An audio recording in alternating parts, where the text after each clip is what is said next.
هل فكرت فيما قلته لك؟ ما قلته يا أمي لم يستغرق مني أي وقت في التفكير. إذا وافقت؟ لا يا أمي، لست موافقا، وأظن أن الأمر لم يحن أجله. لم يحن أجله؟ ومتى تظن أن الأوان قد آن؟ عندما يغزو الشيب رأسك؟ أم عندما تتوكأ على عصاك؟ يا أمي، يا أم أحمد، أرجوك أن تري الأمر كما أراه. أو تدرين معنى زواجي؟ زواجي الآن سيغير حياتي كلها، ومن سأتزوجها إن رضيت أن تعيش كما نعيش، فلم ترضى أن تعيش في ظل رجل تراه في السنة والسنتين مرة أو مرتين. فإما أن أترك ما نذرت عمري لأجله وأجلس في جوارها، وإما أن أؤجل الأمر قليلا. فما يضيرك لو أجلناه قليلا؟ ما يضيرني؟ يضيرني أنني أريد أن أزوجك كي أرى أطفالك. أم تبخل علي بهذا أيضا؟ أليس من حقي كأم أن أرى أطفالك قبل أن يعاجلني ما لابد منه؟ أطال الله عمرك يا أماه وأبقاك. أعمارنا بيد خالقنا، كل نفس ذائقة الموت. ألا يكفيني أنني أعيش السنين وأنا محرومة منك، وأنت ترتحل من الشرق إلى الغرب؟ أتريد أن تحرمني من رؤية أطفالك أيضا؟ كأنك لا تخشين أن تستأثر بي امرأة دونك، أو يشغلني عنك الأطفال إن كتب الله لي ذرية. يا ابن حنبل، أنا أعلم أن الدنيا بأسرها لن تشغلك عني.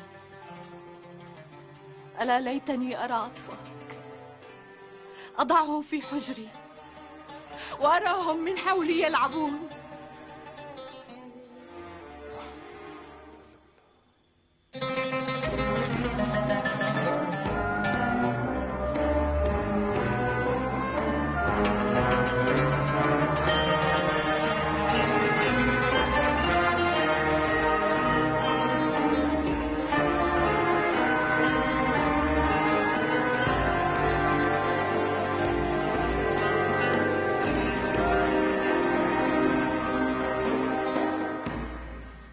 أحمد لا يرغم على الزواج يا أم خالد، فهو ابن حنبل الذي تحترمه أكابر بغداد، فكيف تريدين مني أن أجبره على ما يكره؟ أنت أمه ومن حقك عليه الطاعة. أجل، أعرف ذلك، وأحمد يعرف حقوقي جيدا، ولو طلبت منه الزواج لتزوج من الغد، ولكني لا أريد ذلك، أريده أن يكون راغبا. فإذا كان الإسلام يمنعنا أن نجبر بناتنا، فكيف لي أن أرغم رجلا مثل أحمد؟ ما الحل إذن؟ لعل الله يشرح لذلك قلبه، أو لعله يفكر فيما قلت، أو لعله يقتنع حين يرى أصحابه آباء تجري من حولهم الأبناء. أتراه يخشى ألا ترضى فتاة بارتحاله وسفره، أم أن هناك سببا آخر؟ مثل ماذا؟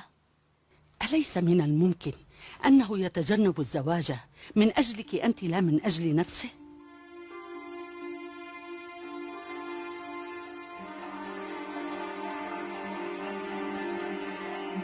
فتعرف يا ابن حنبل، أنا أرى خالتي أم أحمد محقة فيما تطلب، وأراك لست على حق فيما ترفض. أعرف ذلك يا ابن نوح، ولكن الحق أن نفسي قد لا تحتمل أن تأتي امرأة إلى البيت وتسلب مني الوقت الذي أمنحه إلى رعاية أمي، وكما تعلم هو قليل. وأنت تعلم أيضا أني آليت على نفسي أن لا أكف عن طلب حديث رسول الله، حتى لا يبقى عالم أو شيخ يعتد بقوله إلا وقصدته، وما أكثرهم.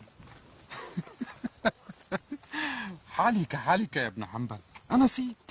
لا يا ابن نوح، حالكم ليس كحالي، إن أهلك ليسوا بحاجة ماسة إليك.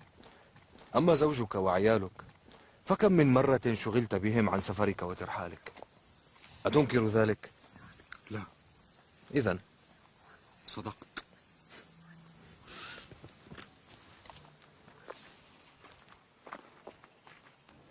أثقل الأعمال في الميزان أثقلها على الأبدان، ومن وفى العمل وفي له الأجر، ومن لم يعمل رحل من الدنيا إلى الآخرة بلا قليل ولا كثير. وما ينبغي لمن ذل لله في طاعته أن يذل لغير الله في مجاعته، فكيف بمن هو يتقلب في نعيم الله وكفايته؟ يا مغيث يا مغيث أغثنا يا الله.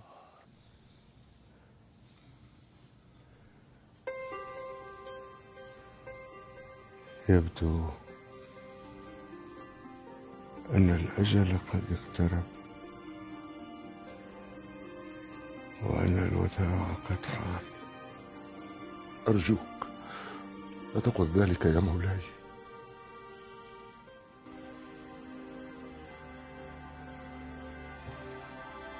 الموت حق يا أبا هاشم، ولا مفر منه.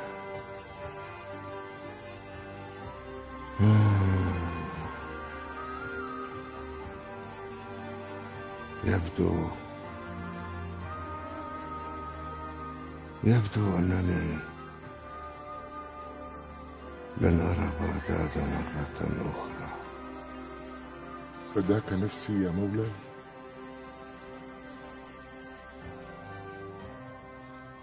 لقد آن للمسافر أن يضع عصاه.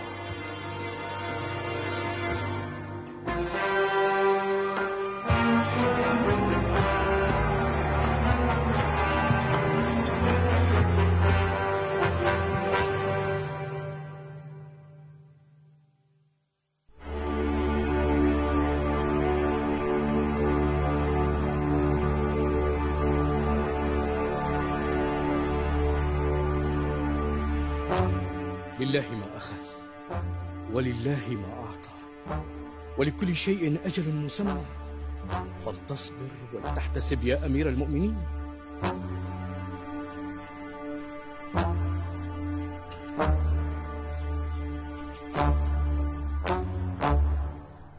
الحمد لله على أمره وقضائه. إنا لله وإنا إليه راجعون.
رحمك الله يا عم،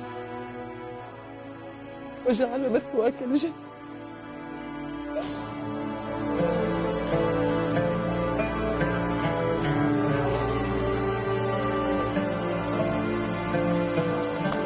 يبدو أن الخبر صحيح. كل من عليها فان. رحم الله الرشيد وغفر له، رحم الله من حج عاما وغزا عاما. قام بحق الخلافة كل وسعه، فتتبع الزنادقة وضيق على المبتدعة ووقى المسلمين شروره. يقولون أن قلنسوته كان مكتوب عليها حاج وغاز رحمه الله. رحمه الله. لا حول ولا قوة إلا بالله.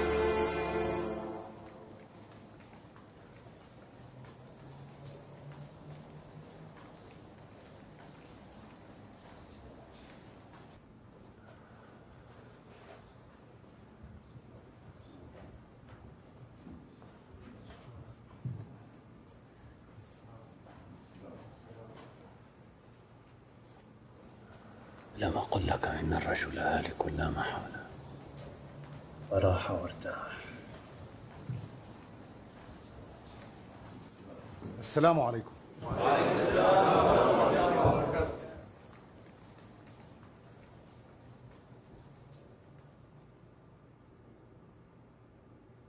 الحمد لله الذي يرفع ويضع ويعطي ويمنع ويقبض ويبسط وإليه المصير، وأشهد أن لا إله إلا الله وحده لا شريك له،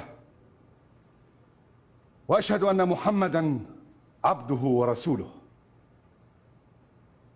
أما بعد، فقد اختار الله سبحانه وتعالى هارون الرشيد إلى جواره، فله الحمد على وقوع ما قد سبق في علمه ونفذ من قضائه في خلفائه وأوليائه. قال تعالى: كل شيء هالك إلا وجهه له الحكم وإليه ترجعون. فاحمدوا الله على ما صار إليه أمير المؤمنين من عظم ثوابه ومرافقة أنبيائه صلوات الله عليهم. إنا لله وإنا إليه راجعون. وإياه نسأل أن يحسن الخلافة على أمة نبيه صلى الله عليه وسلم، فقد كان عصمة وكهفا وبهم رؤوفا. أقول قولي هذا وأستغفر الله لي ولكم.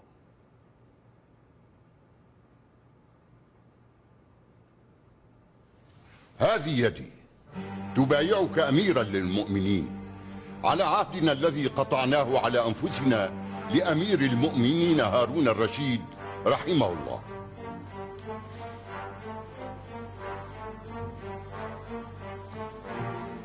وهذه يدي تبايعك أميرا للمؤمنين. اسمعوني يا قوم، لقد قلت لكم ما لدي. أنا لن أذهب أبدا إلى خراسان. أنا من الغد عائد إلى بغداد، فمن أراد مرافقتي إلى أمير المؤمنين أبي موسى الأمين فليتهيأ، ومن أراد الخروج إلى الأمير المأمون في خراسان فهذا شأنه.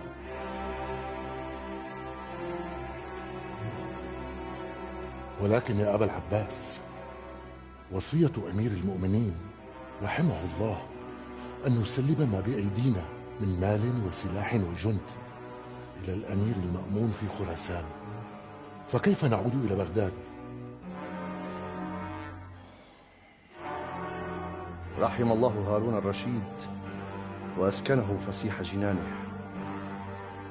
أنا من اليوم أميري وسيدي ومولاي أمير المؤمنين أبو موسى الأمين، وإليه مقصدي قبل غيره، فهو أمير المؤمنين ببيعة المسلمين.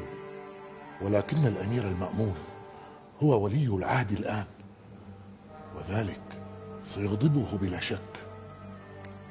أنا لا أدع ملكا حاضرا لملك لا أدري أيملك أم لا. الرسائل التي جاءتني من أمير المؤمنين الأمين تطلب منا العودة سريعا إلى بغداد،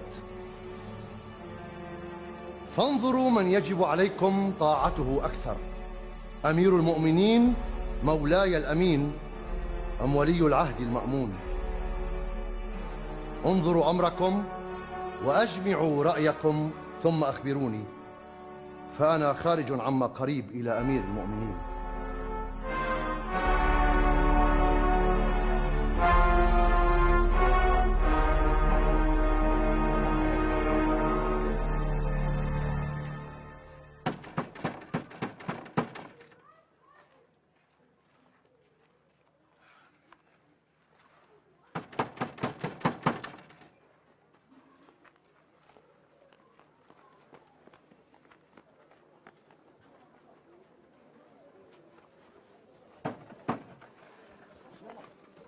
السلام عليكم. وعليكم السلام ورحمة الله.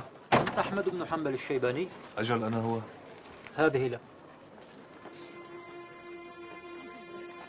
ما هذا؟ إنها من أعطيات أمير المؤمنين الأمين حفظه الله ورعاه لعلماء الحديث الشريف يا أبا عبد الله. وما شأني بها أنا؟ خذها، إنها من حقك. ألست من خيرة علماء حديث رسول الله في بغداد؟ لست عالما في الأصل حتى أكون من خيرتهم. يبدو أنكم أخطأتم البيت ولا شك. لكن يا أبا عبد الله، جزى الله أمير المؤمنين خيرا وجزاكم مثله. أخطأ من دلكم عليه. واعذروني، لا أستطيع قبول هذا المال. كما تشاء أيها الرجل. تفضل يا عمو.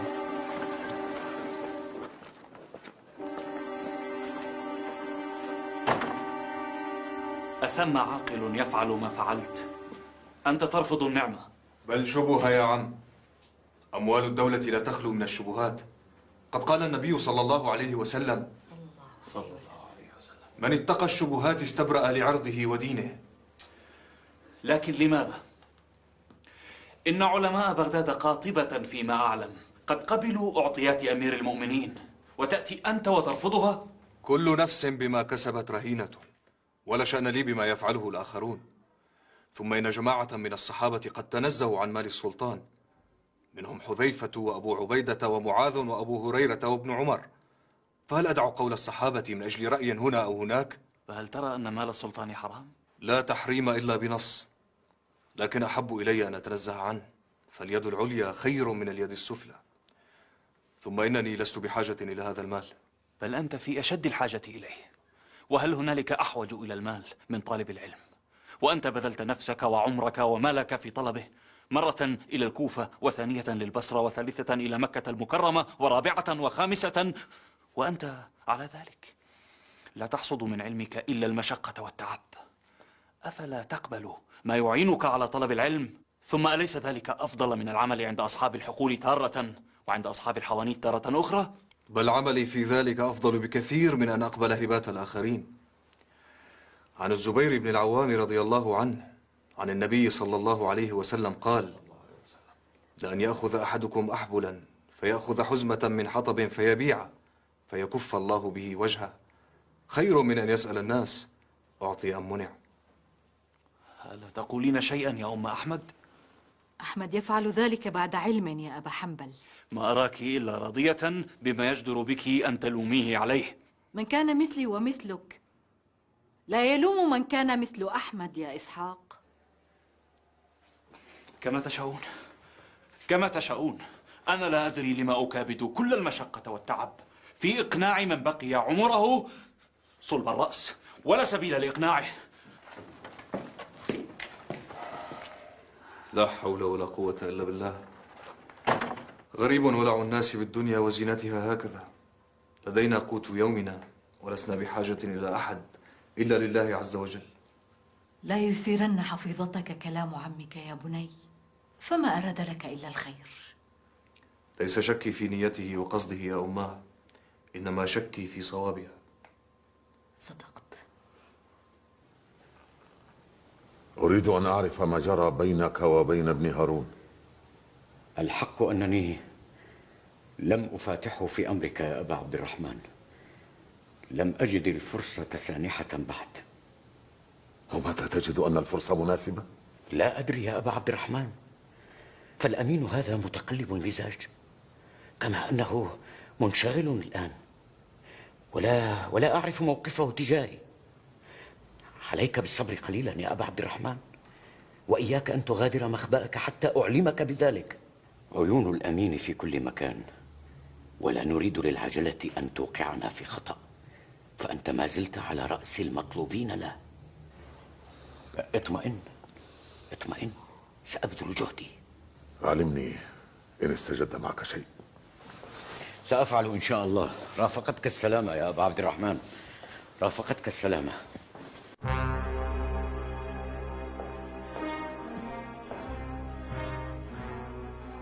السلام عليكم ورحمة الله وبركاته. وعليكم السلام ورحمة الله وبركاته. لقد وقع ما كنا نخشاه يا مولاي. وهو ابن الربيع لم يقدم إلى مرو كما كنا نتوقع، بل عاد إلى بغداد. اجلس يا أبا العباس.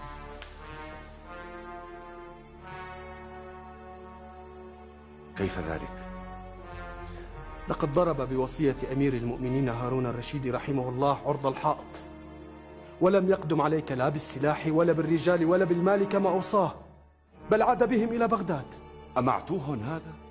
أنا أنتظر قدومه علي برجالي وأموالي وسلاحي وهو يعود بها إلى بغداد؟ هذا الذي حدث. ابن الربيع لا ينفك عن خبثه. أرسل له جندا يأتون به صاغرا إلى خراسان لنرى رأينا فيه. أقسم لأجعلنه يندم على مخالفته وصية هارون الرشيد رحمه الله. أو غير ذلك يا مولاي؟ وماذا غير ذلك يا أبا العباس؟ أرى أنك إن فعلت ذلك أثرت حفيظة أخيك أمير المؤمنين. الرأي يا مولاي أن نتركهم ليصلوا إلى بغداد، وبعد لقائهم أخيك الأمين سيفسحون عن نواياهم، حينها نتصرف.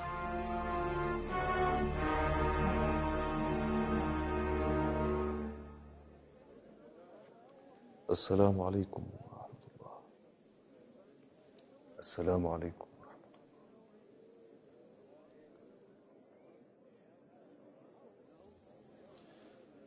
لا تخبره إذن. أعوذ بالله من الشيطان الرجيم. كيف تريد أن أخفي شيئا كهذا عن أبي عبد الله يا أبا زكريا؟ إذن حالك كحال بقية القوم. أبو عبد الله هو الاستثناء، لا نحن.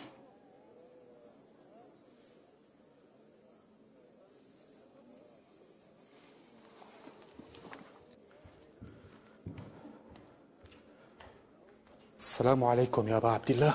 السلام عليكم. اللهم آمين. وعليكم السلام ورحمة الله وبركاته. يا أبا عبد الله، أريد أن أقول لك شيئا. أعرف ما تريد أن تقول، وكأنك كنت بحاجة لهذا المال حتى تأخذه. أنا لست بحاجة إليه وأنت تعلم ذلك، ولكن خشيت أن يثير حفيظتهم علي رفضي أعطية أمير المؤمنين. أتخشونهم فالله أحق أن تخشوه؟ ألم يسعك ما وسع غيرك؟ لا أعرف أحدا غيرك رفض ذلك يا أبا عبد الله، وإنما فعلت أنا ما فعلت الجماعة. الجماعة؟ أجل الجماعة، فشيوخنا كلهم لم يرفضوا ذلك المال. ليس ذلك وقفا علي؟ إذا كنت وحدك على الحق فأنت الجماعة. إذن أنت ترى أن المال حرام يا أبا عبد الله؟ ومن أكون حتى أحرم وأحلل؟ أعوذ بالله أن أقول على الله ما ليس لي به علم. إنما أغنانا الله عن السلاطين وأموالهم، فما حاجتنا لما أغنانا الله عنه؟ اعلم يا أبا المغيرة إن أكثر ما يدفعه السلاطين من مال لأهل العلم إنما هو لاستمالتهم ولتكون لهم يد عليهم.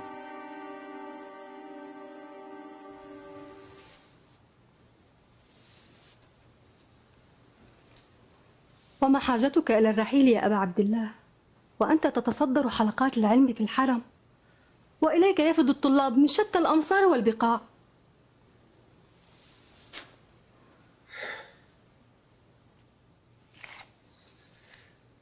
العلم أمانة يا حمدة، أمانة، وبريد يجب أن يصل إلى طلابه وأصحابه. هنا في مكة درسته لكثير من الطلبة ولم يعد لدي ما أزيد عليه. أما في بغداد فهناك حاضرة الخلافة وحاضنة العلماء والفقهاء ومحضن الطلبة والدارسين، وبركة العلم يا حمدة تتأتى في الأخذ والرد بين أصحابه.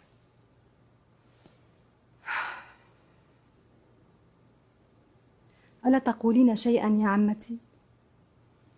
وماذا تريدين أن أقول يا ابنتي؟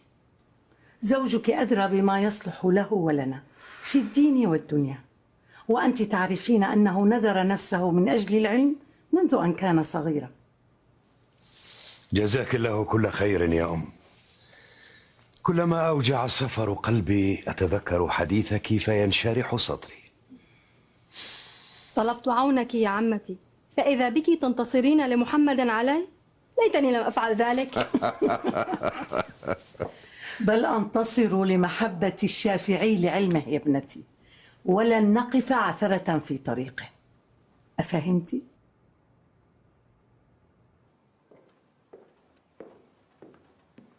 كيف تجدك في عملك يا أبا الليث؟ أشعر بقليل من الملل.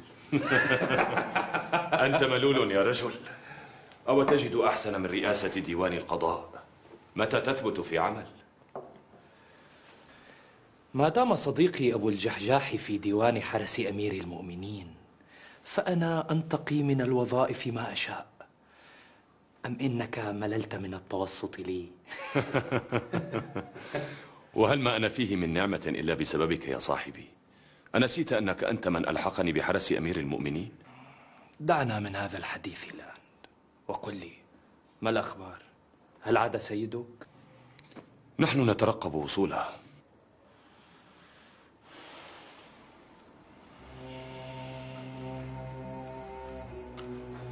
ترى ما الذي تخبئه لنا الأيام يا أبا الجحجاح؟ كل خير، وما دامت الأمور آلت إلى مولاي أمير المؤمنين الأمين ومن خلفه أبو العباس فنحن في النعيم يا أبا الليث، نحن في النعيم.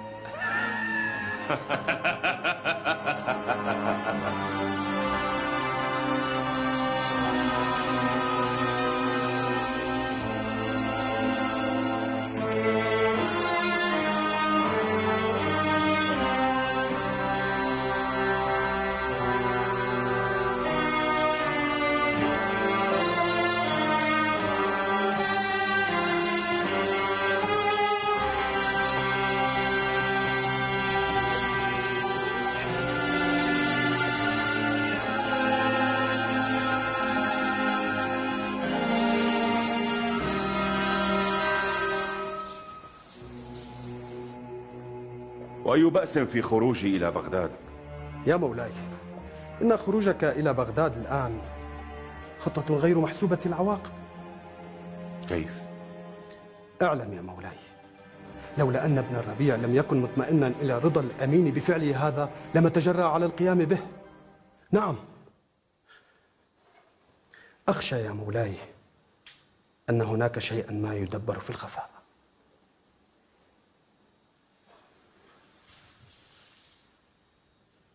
أبا العباس، خشيتك هذه تقلقني. ماذا هناك؟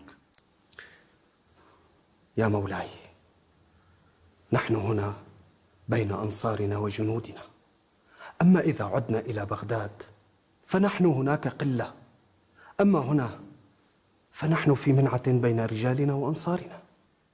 ولكن ذلك لن يمر على أخي الأمين، وربما أثار حفيظته. إذن لننتظر ما يكون من أمير المؤمنين، فإن تبين لنا عزمه على إمضاء عهود أبيك رحمه الله خرجنا إلى بغداد، وإن لم يكن الأمر كذلك مكثنا في خراسان، فنتدبر الأمور ونفكر في مآلاتها، ونحن هنا على طاعة أمير المؤمنين ما كان طائعا لله ولأبيه، وإلا لا طاعة له علينا.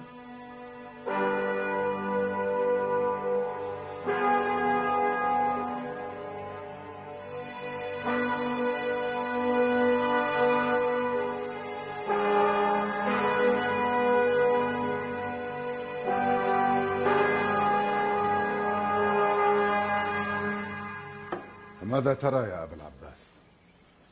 أرى يا أمير المؤمنين أن ترسل إلى الأمير المأمون وتطلب إليه العودة سريعا إلى بغداد، إن مكوثه هناك وسط المغرضين والحاقدين لا يحمل أي خير. تقصد ابن سهل؟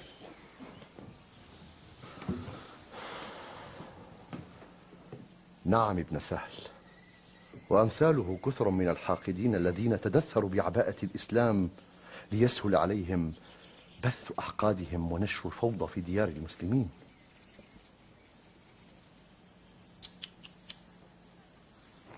إن أخي المأمون أعقل من أن تمر عليه وشايته. لا تأمن غدر هؤلاء يا مولاي، فكم كادوا لأبيك من قبل. شهوة الحكم تفسد الرجال يا أمير المؤمنين.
عمير،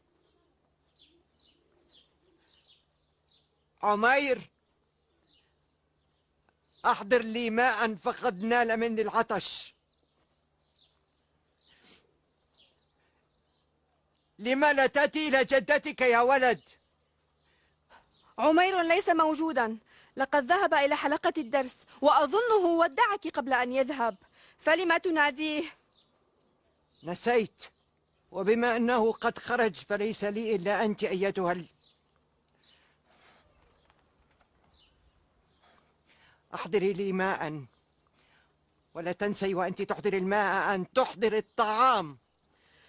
حاضر حاضر حاضر. وهل تريدين شيئا آخر؟ حين أحتاج إليك أناديك.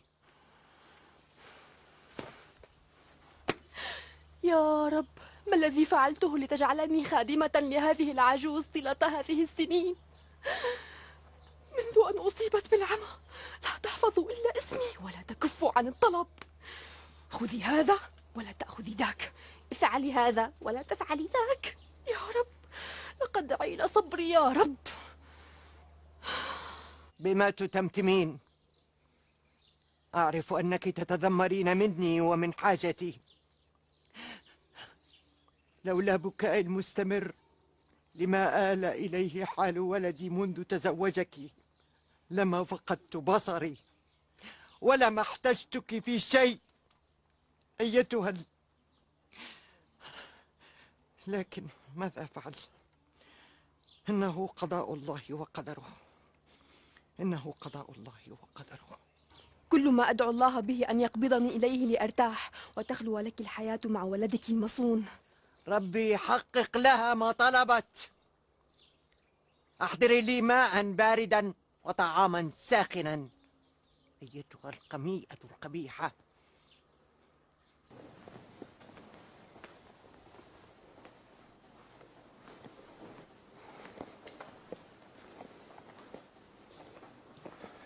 خيرا يا أبا معن، ما الأمر الذي أردت من أجله الاختلاء بأمير المؤمنين؟ الحق يا مولاي أنه رجاء يتسع كرم أمير المؤمنين له، وقد ترددت غير مرة في عرضه عليك. تفضل، قل ما عندك يا ابن الأشرس. أعزك الله يا أمير المؤمنين، إن العفو من شيم الكرام، وأنت سليل أسرة عرفت في الآفاق بالعفو والكرم. رحم الله أباك الرشيد إلى جدك العباس رضي الله عنه. رضي الله عنه وعن صحابة رسول الله صلى الله عليه وسلم. وبعد يا مولاي، فرجائي أن يشمل عفوك خادمك الشيخ بشرا المريسي، فقد كفاه ما حل به فيما مضى من السنين من مطاردة واختفاء.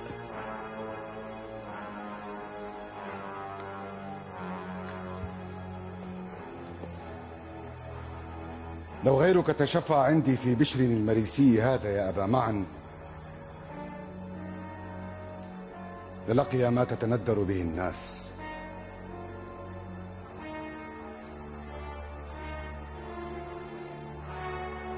كيف تتشفع في رجل تجرأ على الله تعالى وكتابه الكريم؟ أعرف يا مولاي، ولكن أنا لم أكمل كلامي بعد يا ابن الأشرس. اغفر لي زلتي يا مولاي.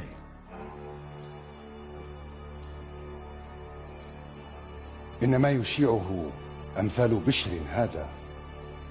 لعلك تعرف الكثير منهم كما أظن.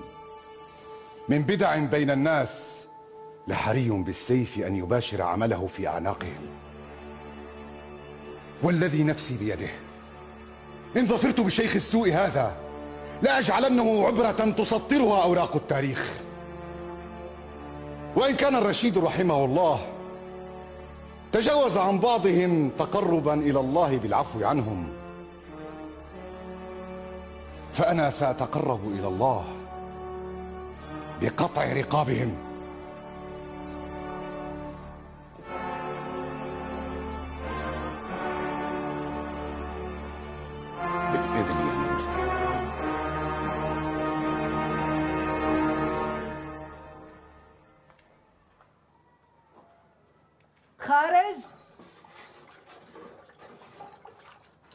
أجل يا أماه، توفي ابن أحد الجيران ويجب أن أخرج في جنازته. من المتوفى؟ ابن أبي سرحان، لعلك تعرفينه، إن له دكانا قريبا من دكاننا في السوق. عرفته. لا حول ولا قوة إلا بالله، رحم الله ولده. متى توفي؟ هذا الصباح. إن لله وإنا إليه راجعون. وداعا يا أماه. بأمان الله يا ولدي. أتريدين شيئا أحضره من السوق عند عودتي؟ لا، جزاك الله خيرا. السلام عليكم. وعليكم السلام ورحمة الله. بأمان الله.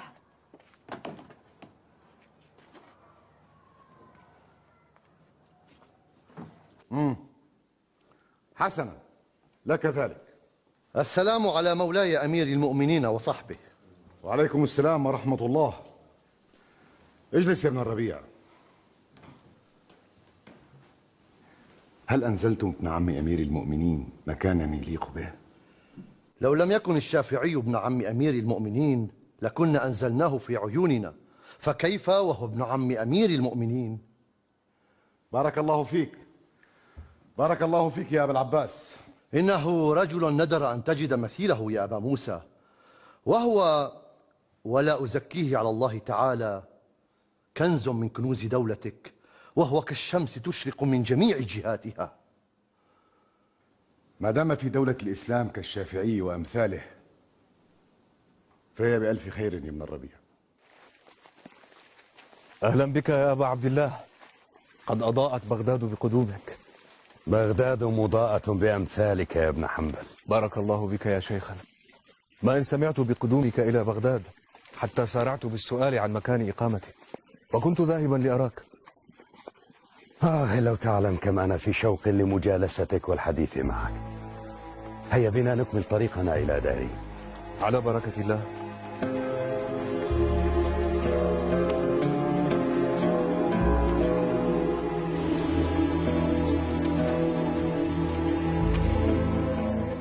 إلهي وسيدي، كما زينت السماء بالنجوم والكواكب، زين الأرض بعلماء ربانيين لا يخشون إلا بك.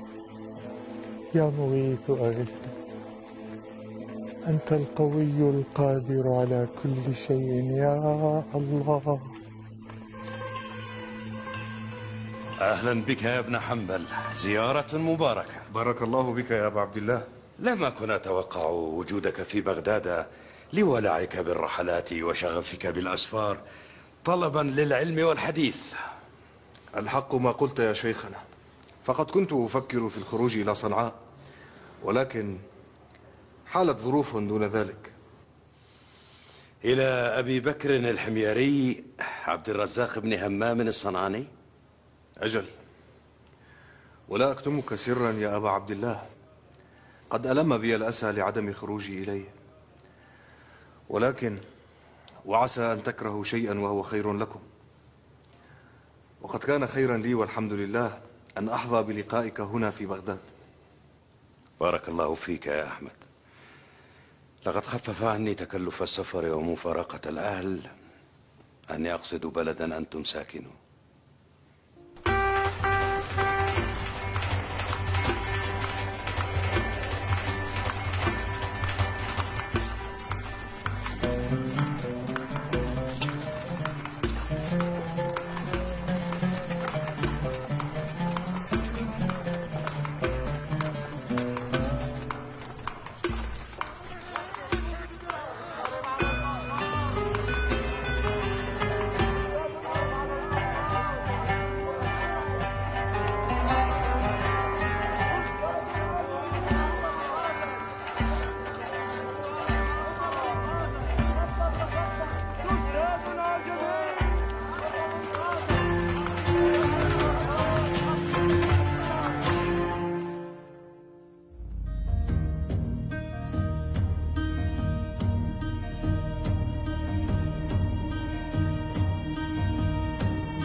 ذكرى إمام المسلمين رابع الأقمار في مشكاة خير المرسلين. حدثي بغداد عن ذكرى إمام المسلمين رابع الأقمار في مشكاة خير المرسلين. وأعيدنا قرونا نحو قصد المحتدين. أحمد حامي حمى الإسلام والحسن الحصين. حدثينا عن فتى شيبان بالعزم المتين يعبر الأمصار في توق إلى الحق المبين. حدثينا عن فتى شيبان بالعزم المتين يعبر الأمصار في توق إلى الحق المبين. ينهل الأنوار من نهر الهداة العارفين صالحا بالحق في وجه الطغاة الجائرين.